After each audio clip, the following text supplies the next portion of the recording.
On the second point po, ano po yung tugon ng palasyo dun sa calls to stop the Pac Silica project over issues po ng electricity use, water use, as well as yung hindi daw po na-coordinate dun sa mga local stakeholders doon sa site?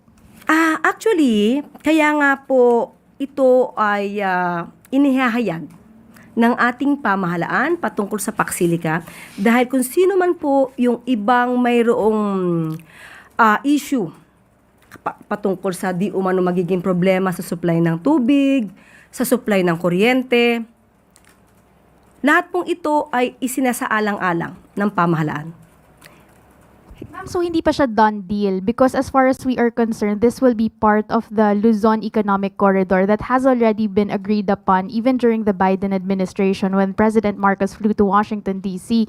So ibig sabihin po, hindi pa final yung Pac Silica project. May chance pa po na hindi ito ituloy ng Marcos administration? Ganun po ba? May chance po na mabago ang ibang mga provisions. Kung ano po yung maaari pang mas maging magandang idulot sa ating mga kababayan, sa bansang Pilipinas, and of course, sa mga partners, yun naman po ay isa sa alang-alang.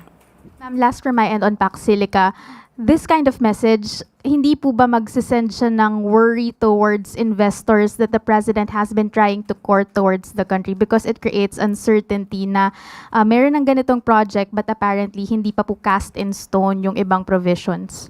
Hindi naman po dahil ngayon po ay talagang inaayos natin.